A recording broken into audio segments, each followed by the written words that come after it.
Hi kids, welcome to Unit 1. Hope it's not too scary having my face in here. I'm a little wary about using this, but oh well. Here we go. Unit 1, graphs of functions. So most of this unit hopefully is review with just a couple new twists and a couple new objectives or new vocabulary. Speaking of vocabulary, attached or linked on our Canvas site is a note sheet that you might want to have with you while you're watching this video. Okay, so graphs of functions. So look at all of these characteristics, right? And if you took AAF last year, right, characteristic list might make you shudder a little bit. No one will ask you on an AP or IB exam for a characteristic list, but we make you write them out like that with excruciating detail, well with the graphs, because it's super important that you're very familiar with families of functions. And continuity is important for the math that you're going to. Increasing and decreasing behavior. Boundedness might not be something that you have seen before. We don't talk about boundedness in AAF, so you may have explored this before on your own, but that's going to be something new that we're going to go over. Extrema, maxes and mins, not new, and symmetry may or may not be new to you. You probably did a little bit of it with geometry as well. All right, so continuity. A function is continuous if you can draw it without picking up your pencil, right? There is a more formal definition, and we talk a lot about that in calculus. It gets pretty formal. But for now, you just need to know that there are no breaks, right? This function, if you start from the left of the domain, right? The left of the domain over here is I'm going towards negative infinity and positive infinity, wherever, and that's what these arrows indicate that you're going to, that I can trace this function with no holes, no jumps, no asymptotes, vertical asymptotes. Types of discontinuity. A removable discontinuity is definitely something, again, in calculus that you're going to have to know the difference between a removable discontinuity and the others. Removable are the best kind of discontinuities because they're removable. So a removable discontinuity is basically, think of it as something you can fix. Calculus works much easier over a continuous function. So if I have a hole, or I have a hole with a point defined, I can fix both of these, right? You don't have to worry about fixing them now. We'll take care of that in calculus, but you need to know that it can be fixed, what kind they are.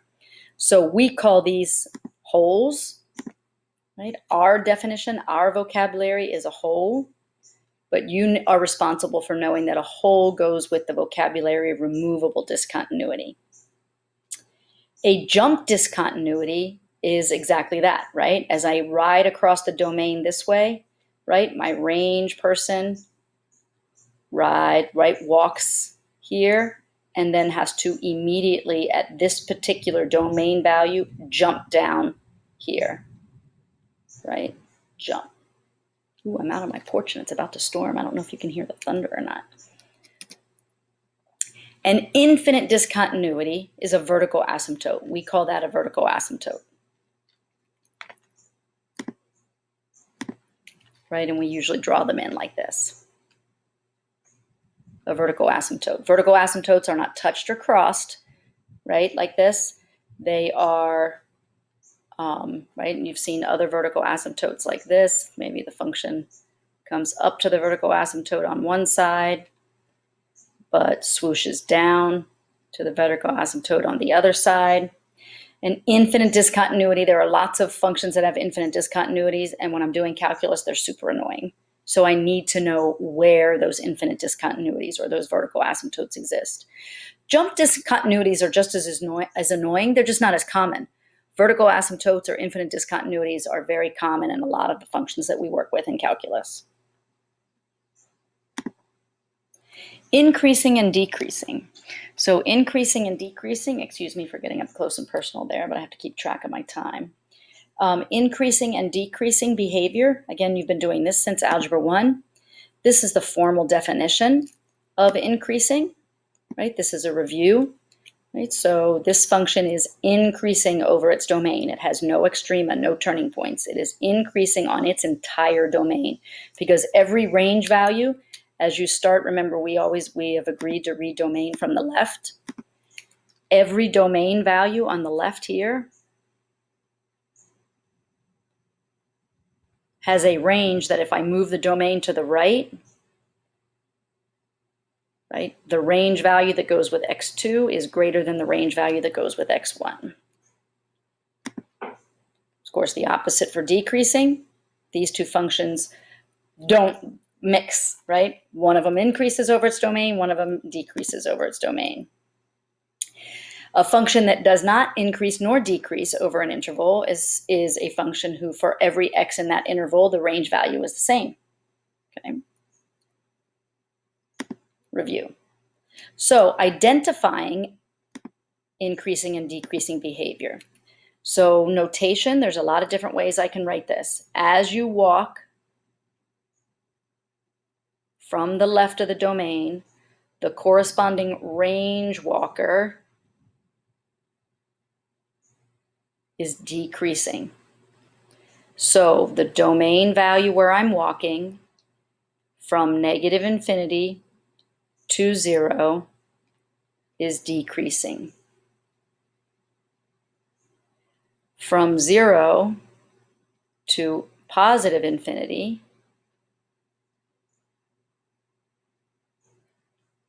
the range walker is going up.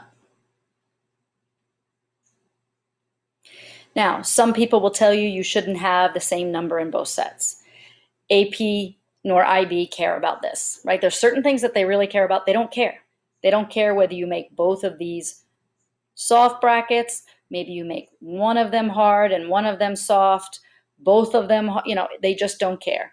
You do need to know that 0 is a turning point.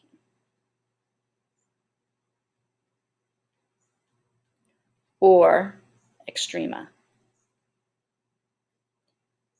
Okay.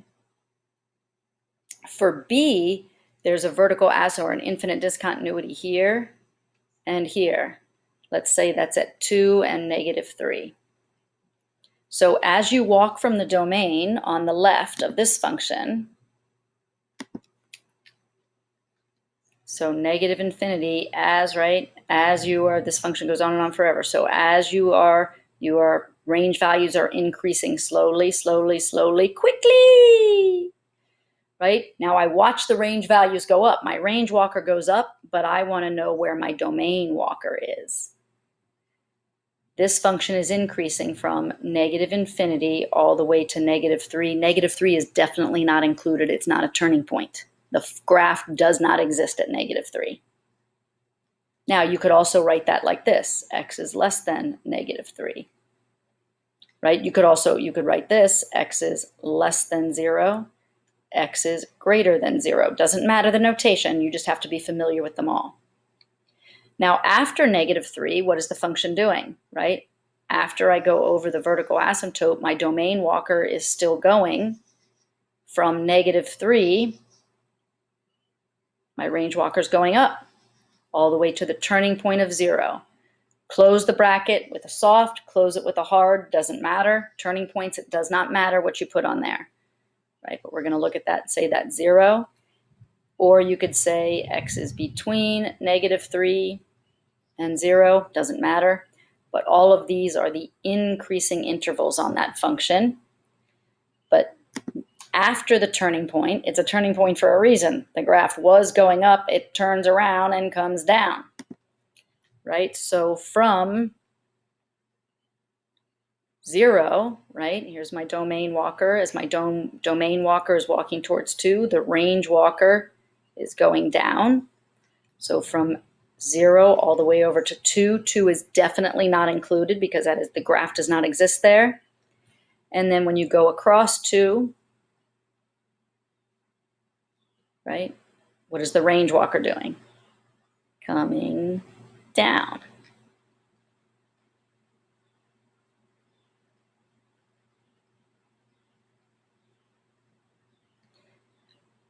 You could, of course, say x is between 0 and 2. X is greater than 2.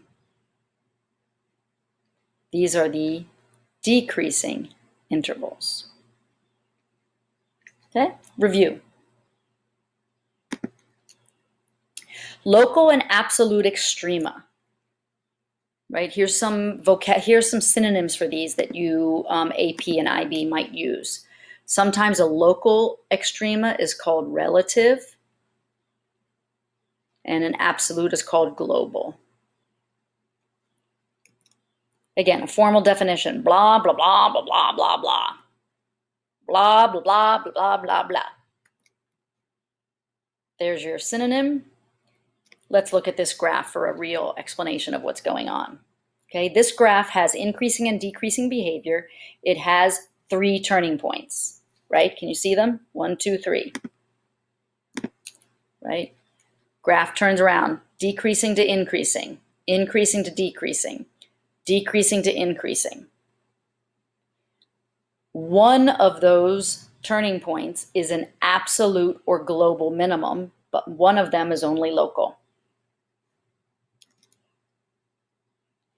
So this is called a local or relative min because it's not the lowest. Whoops, sorry.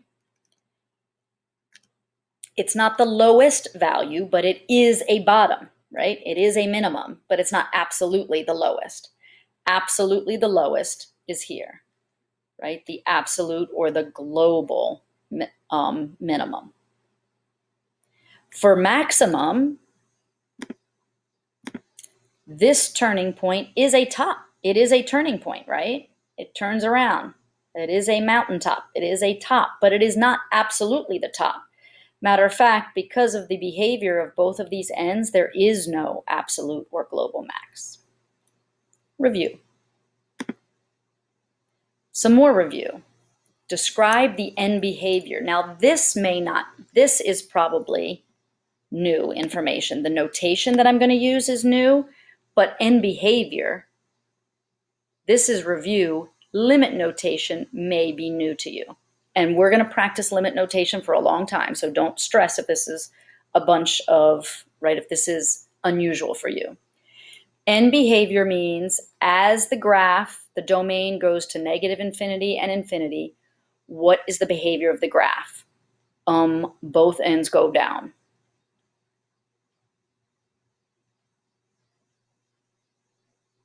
Right?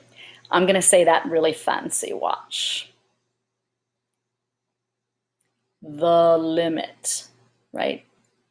The absolute limit. As you go all the way to the left of this function is negative infinity. That says left end goes down. If you go absolutely out to the limit on the right, as far as you can go, which of course it's infinity, goes on forever and ever, of this function, on the right also goes down. So this is just a fancy way of saying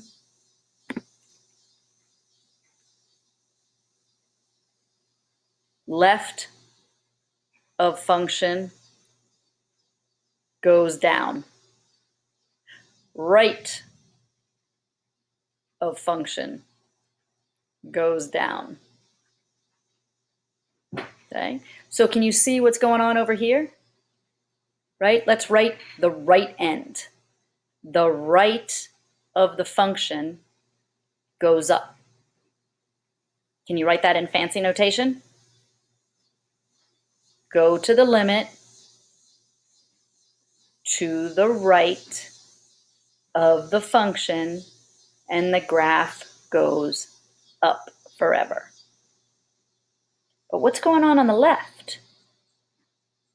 The left side of the function doesn't go down and it doesn't go up. Where does it go?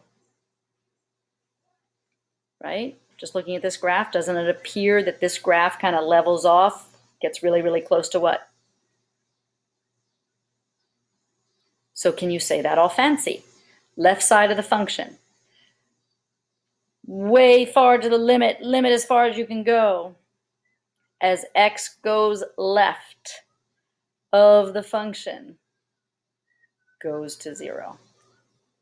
Okay, so just a bunch of fancy math language for you to pull out at parties and impress people. It just says for the graph of A, both ends go down. For the graph of B, the right end goes up and the left end levels off at 0.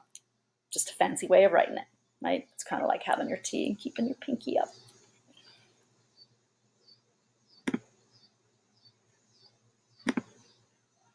So a little bit of a preview. Now, horizontal and vertical asymptotes you've dealt before with in Algebra 2. Now, notice horizontal asymptotes did not matter for continuity. Remember that all the way back at the beginning? You had a hole or a removable, you had a jump, and you had a vertical asymptote. Horizontal asymptotes have to do with the range. They're not how you break a function. A break in a function is only breaks in the domain. But horizontal and vertical asymptotes have to kind of sort of do with this fancy behavior. The line y equals a number, b is a number.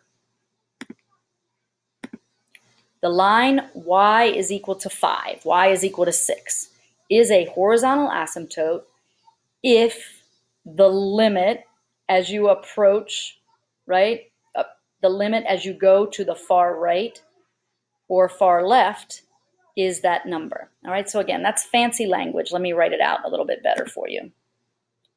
So the limit as you go to the right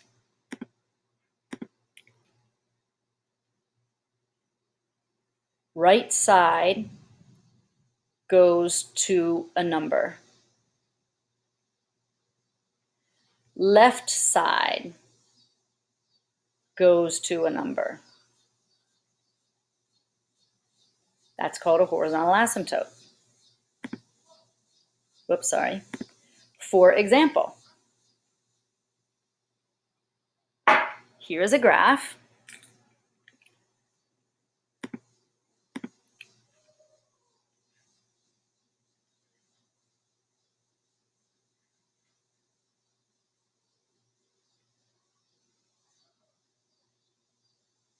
That has a horizontal asymptote at 3.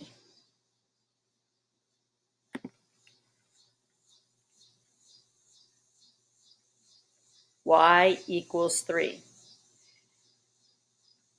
The limit as x approaches the right side, what is the end behavior? The end behavior goes to 3. What is the left side? The left side always also goes to 3. Since the limit of the function as you go to the right and to the left is 3, there is a horizontal asymptote at 3. That's all that fancy language says. Also, don't forget that we now know we have exponential functions, right? Here's an exponential function with a horizontal asymptote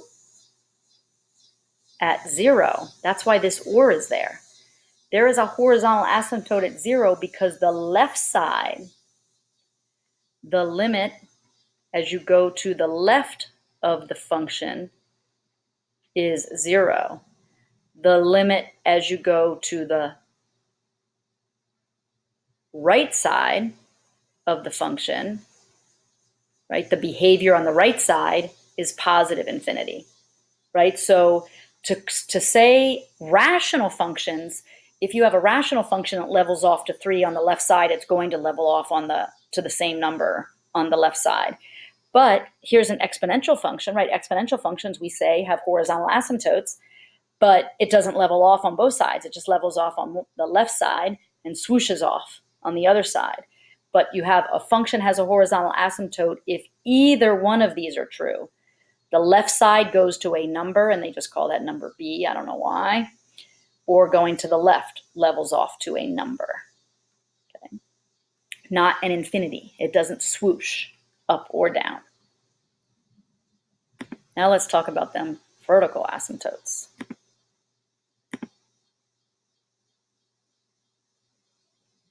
A vertical asymptote also involves this limit thing. And again, we're going to do more with this later, so don't freak. But it's a limit on the inside of a domain. So there's a vertical asymptote of a function if Your limit, if you swoosh, that's all this is saying. If the limit as x approaches a domain number from the left is either positive, negative, infinity, or on the right. So for example,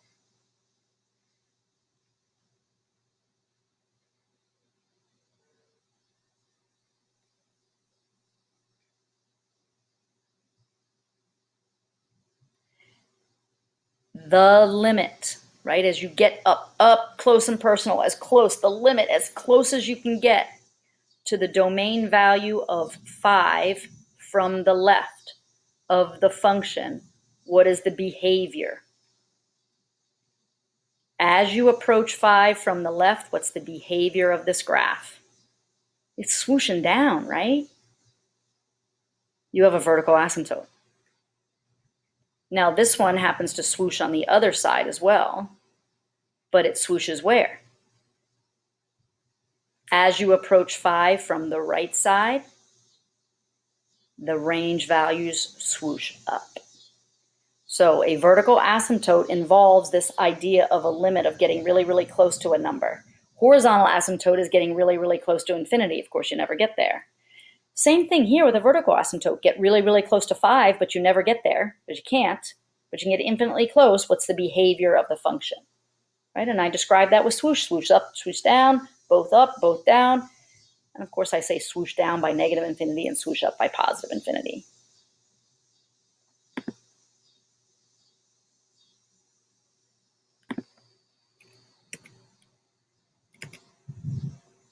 So horizontal asymptote thinking describes the right end of the behavior, right?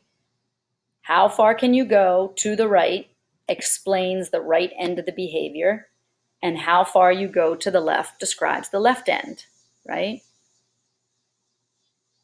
Domain goes right, graph goes here. Maybe it swooshes, maybe it goes to a number. Domain goes left, f of x, which is your graph, goes somewhere. That's how you describe end behavior. When we taught you end behavior in AAF, we just left off the limit word. We made you write as x approaches, right? So we were getting you ready for limit notation. All right, again, maybe some of you have done boundedness before, but not for most of you came from AAF, so most of you did not do boundedness. Bounded is a way of talking about a bottom value that your graph never goes below without labeling it an extrema. So here's, and let me see if I can make that a little bit clearer for you. This graph has an absolute min. Let's say that's at the level 4. So this particular graph has an absolute min at 4. This graph is bounded below because there is no value below 4 that this function ever hits. Well, you're like, well, isn't that what I say when I say an absolute min? So here's where boundedness is more useful. Look at this graph.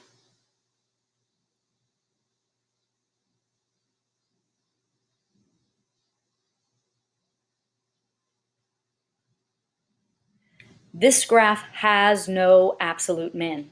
It doesn't. There is no range value that you can name and say, that's it, that's the bottom. It never goes below it. That graph never hits 0, but it gets infinitely close to 0 without ever touching it, right? So you cannot name an absolute min. The absolute min does not exist. However, it's still bounded below because there is still a floor, right? This is like the floor. The horizontal asymptote is like the floor. It slides along there but never goes. So we can say both of these functions, the red and the blue function, are both bounded below. The red function, you can actually say it's bounded below at 4. but you just have to say it's bounded below. But the the blue function is also bounded below. You can't give me a number. You can say it never goes below 0, but you can't tell me that the absolute minimum is 0. That makes a little bit of sense. So same thing for being bounded above, right? This particular function has an absolute max. It has a top, it has a ceiling. It has an absolute max. Duh, it's bounded above. Let's say that's 10. Okay. However, look at this function.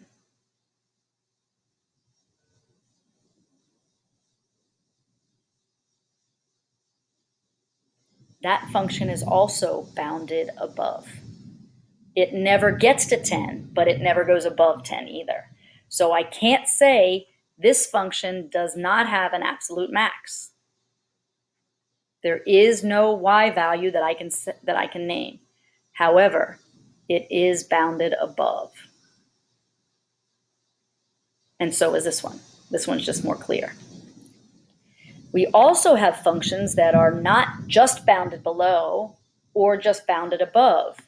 We call those functions bounded. And think overall, bounded overall. So that means there is both a floor and a ceiling.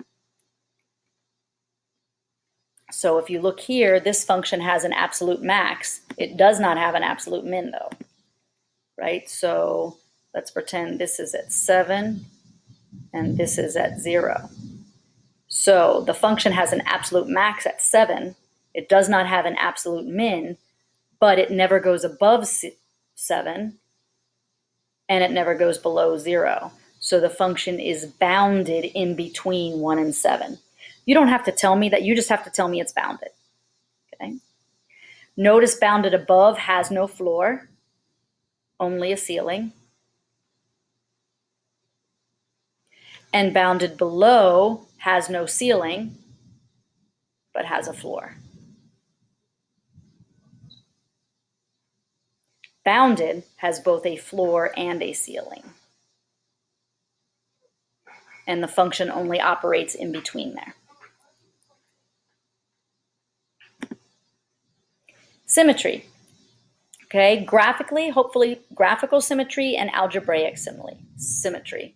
This is the algebra. When you are asked to algebraically prove a function is even, you need to plug in negative x to the function and x to the function and see if you get the same thing after simplifying. If you are asked to algebraically verify a function is odd or show that a function is odd, you need to plug negative x into the function. Then you need to negate the function and see if they were equal. Okay, and if they are equal, odd. If plugging in f of negative x is the same as f of x, you get even. Graphically, that's the algebra. Graphically, this correlates into symmetry with the y-axis. The easiest function to demonstrate that is the parabola.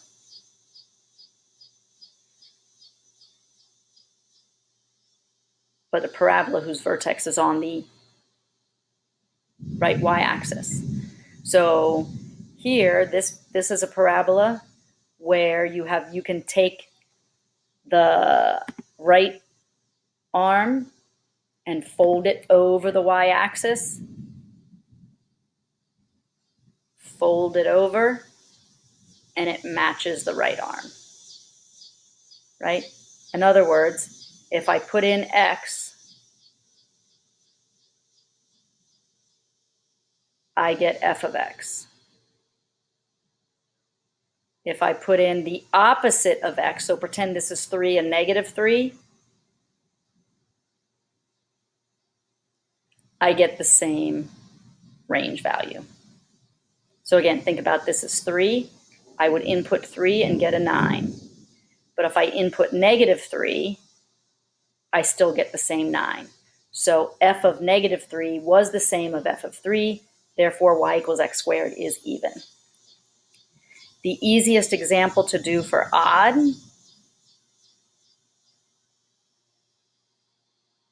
is y equals x cubed.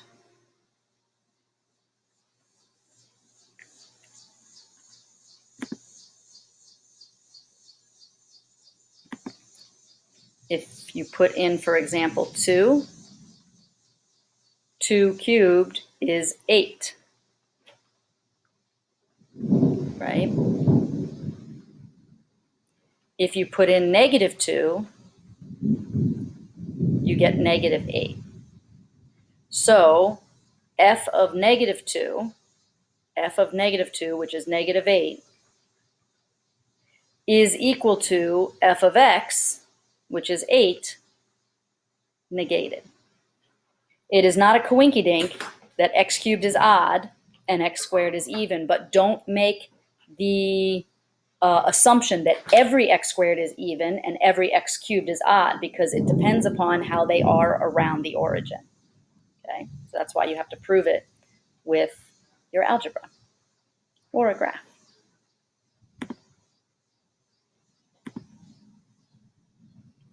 I forgot that I had some of these nice pictures up here.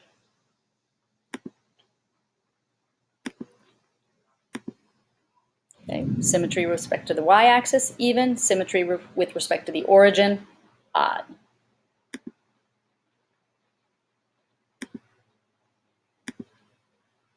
So, state whether the function is odd, even, or neither, and confirm algebraically. So I'm going to do some guesses first. I'm going to guess even. And I'm going to try that. I'm going to test that first. I am going to not guess odd. Wow, my storm is really starting up. This is a fifth and this is a third. What happens when you reduce a fifth and a third, right? Think about this. What is x to the fifth over x cubed? I'm going to also guess. I might be wrong, but I'm going to guess even.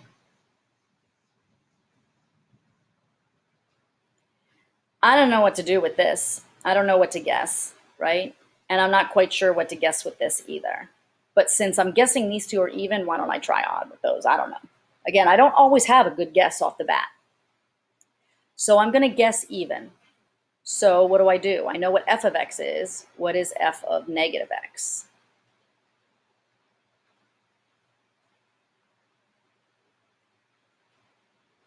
Put in -x.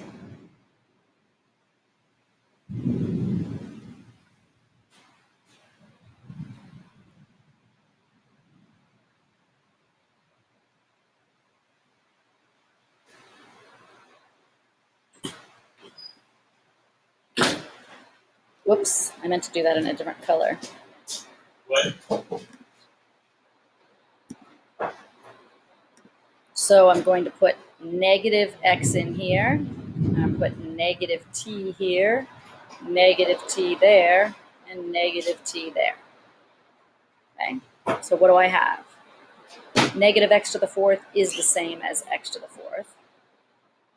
So f of -x equals f of x, therefore even. What happens here? -t to the fifth is -t to the fifth, right? Same here, this is -2t cubed plus t. Well, that doesn't look like B, does it? Can you hear the thunder? OMG. I didn't realize being out on the porch here would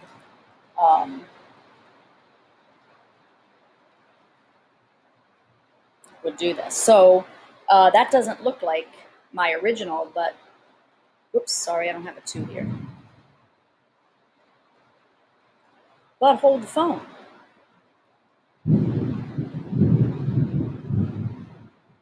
What if you factor a negative out of there?